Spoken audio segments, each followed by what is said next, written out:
This video is a live role play about how you ask questions linked to pains, in particular, that you solve in the prospecting journey. Hi, I'm Matt Elwell of the Elite Closing Academy. This video is a live role play about how you ask questions linked to pains, in particular, that you solve in the prospecting journey. These are not questions I'm going to ask when I'm closing. I'm doing it when I'm selling in the prospecting journey. Remember, selling is asking powerful questions linked to pains that they may have that your products or services overcome. And what we're going to do, we're going to go straight into a role play, and let me give you some context. This is made up. So David's a business owner and he's in denial, okay? So he's going, I'm quite good at sales and we're closing quite good, but actually, if he ever looked at his numbers, the truth is money's a bit tight. They're not closing as much as they should be. Remember, this is all made up. And he's kind of in a bit of denial. I'm good at sales is the standard mindset. So he's heard me speak at an event. He's kind of intrigued, but he's in denial. He's not bought my 2-day training initially, and he's walked towards my stand. I haven't gone to get him, he's come towards my stand. But he's still in denial. He's still like, he's a good salesman, but he's come towards my stand. I'm gonna demonstrate how I ask questions around problems and pains to do with David's business. Now, just bear in mind, he's in a bit of denial, so he's gonna be a bit abrupt. He's gonna be initially a little bit like, am I being sold to? This happens all the time. So, David's come towards me. Hi, how are you doing? I'm Matt. I'm very good, Matt. Wonderful. Thanks so much for coming over to my stand. What did you like about my talk? How do you think I could possibly help you? Well, that's what I wanted to find out. How could you possibly help me? Great question. At this stage, I've no idea. I don't know enough about your business. So let me ask you a better question. When it comes to your sales process, and in particular, closing more deals, what's your biggest challenge right now? Pause. The reason why I asked that question is because I didn't want to ask a general, what's your biggest challenge in your business? Because that is a dangerous question to me, because I'm not an expert in marketing. I'm not an expert in YouTube. I'm not an expert in like loads of stuff, nearly everything. What I am an expert in is closing. So you notice the first question I ask is called a PPQ. It's a prospecting question with pain, and it qualifies. Okay, so I'm going to ask it again. Thanks for coming over, David. Let me ask you a question. When it comes to your sales process, and by the way, the first question I asked was a bit general. What can I possibly do to help you? Just to open the conversation. But the moment he answered, now I've got to get focused.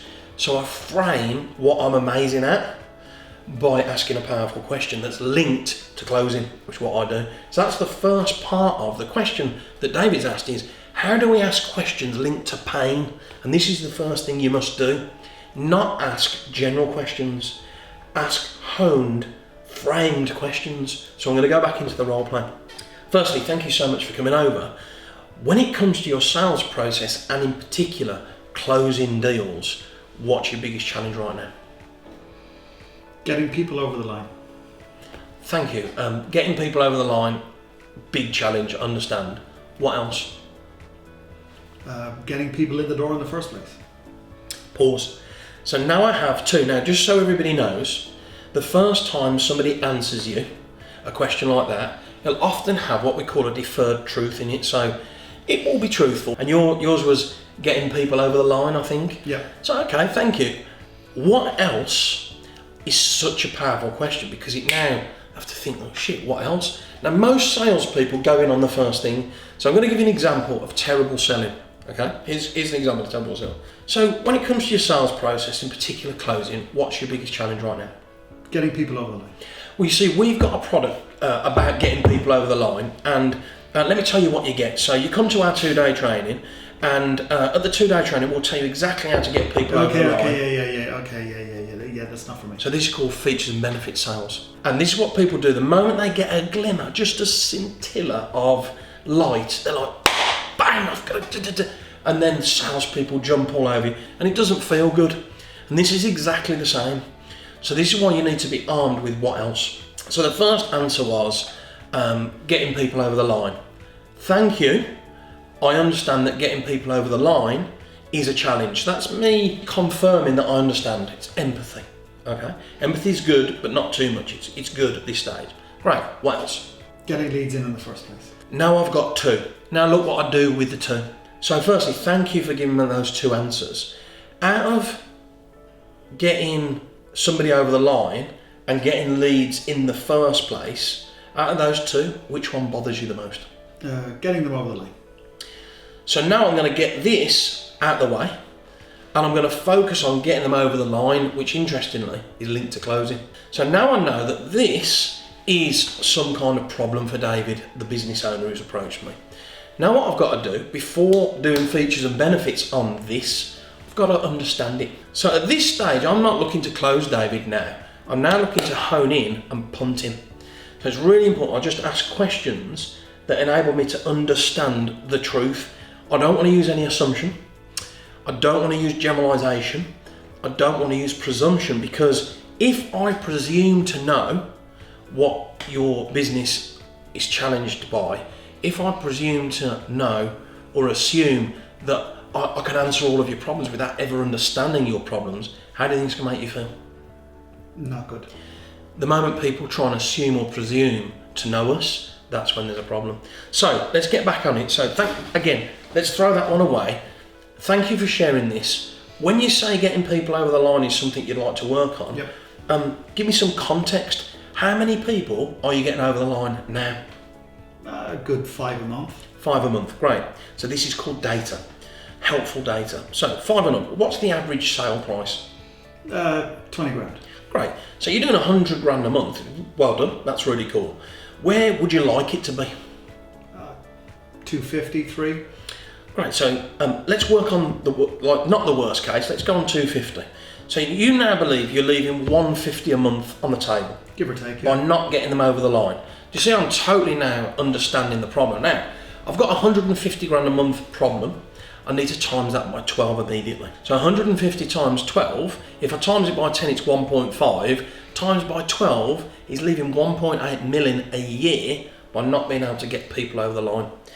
Now I haven't just told him that, I've asked him about it, and now for the first time he's running his pattern going, that's a lot more than I thought. So when he first says, I'm leaving 150 grand a month on the table, I go, thanks for sharing that. The truth is, that's actually 1.8 million pounds a year. How long have you had the problem? Oh, last 2 years. Okay, so now we've got a 3.6 million pound problem. Let me ask you a question around urgency. How quickly would you like to get this 3.6 million pound problem sorted? Well, I'm actually waiting for a couple of deals to come through, and we actually have Brexit, and one of my biggest clients is actually waiting for Brexit to happen, and now we've got a delay on this again, so I can't do anything till Brexit's sorted.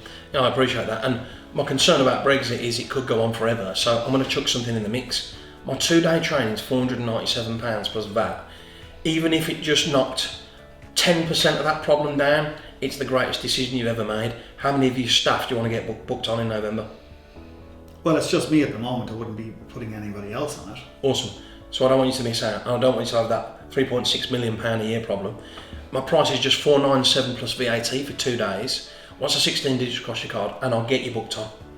Okay, well, yeah, I need to run this past my wife, who's the financial director. Yeah. Great, so at this stage, he's just found out the investment of money.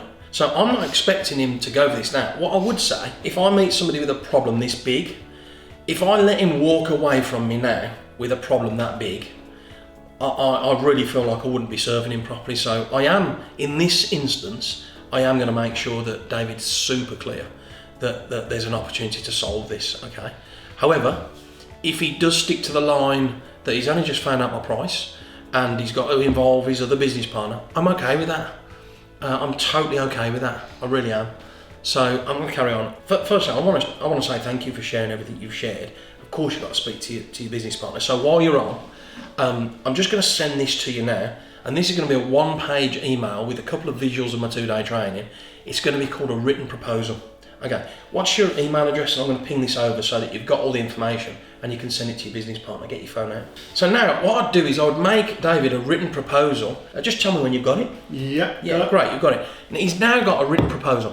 So he's got where it is, what's going to happen, how much it is, location, everything else.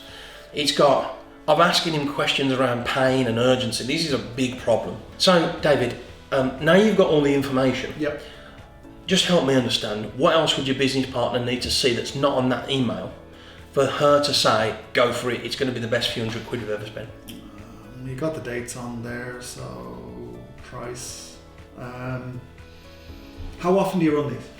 I run them monthly, and we have a maximum of 40 seats. So, what else do you need to know? No, that's pretty much it. Cool. Let's get you booked on. What can you give me now to save you space? And you can go away and speak to your business partner. We can lock down the rest later. Yeah, I'd rather talk to them first. Great. Pause. So at this stage, we've only just met. I've only just given him a written proposal. Do I want to grab hold of his throat? Do I want to put my foot on him?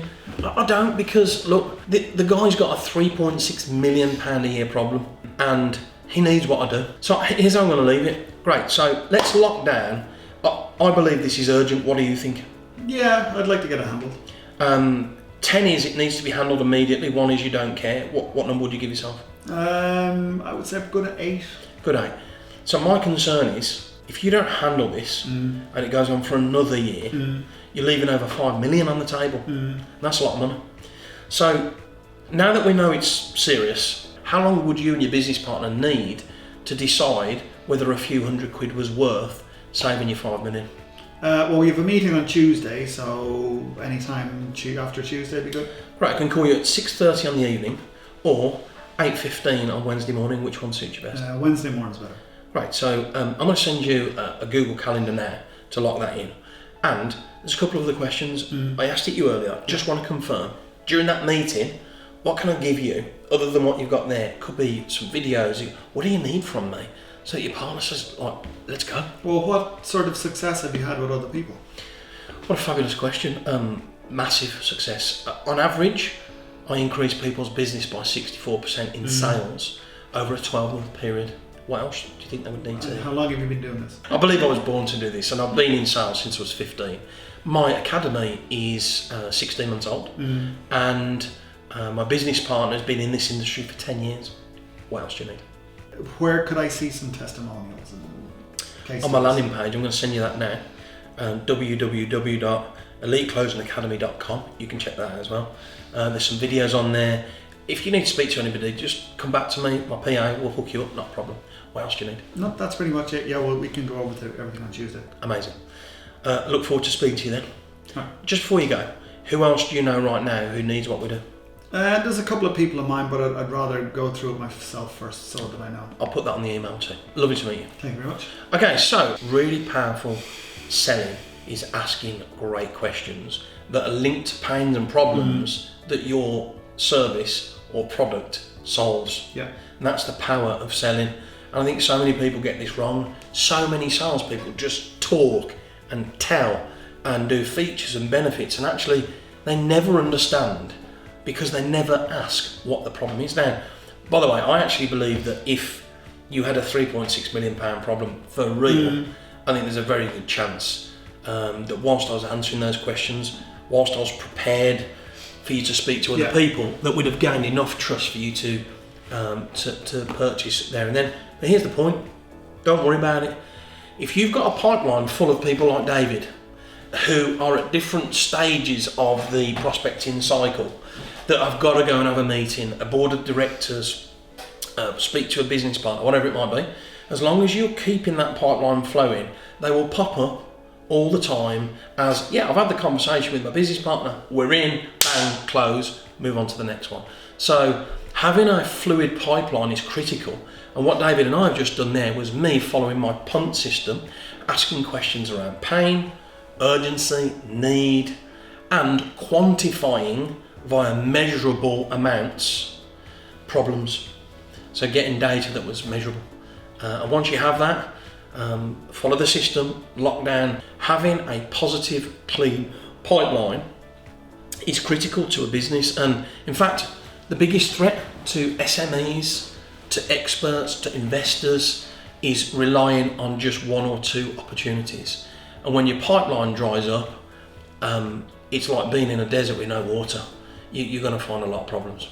So if you find during your prospecting journey that asking powerful questions is difficult, which it can be, I understand, you have to do it in the right way, with the right tonality, and from a position of love, where you're really trying to understand pains and problems so that you can solve them at a later date. If you're finding that difficult, comment in the box below, that's what it's there for. Let me and my team have a look, and let's see if we can put together some questions specifically to help you and structure some questions that enable you to get really helpful information at the beginning of the journey so that later down the line the close is effortless. So it's very simple. All you have to do is subscribe, ping the notification bell, watch some other videos and recommend other people to this training too.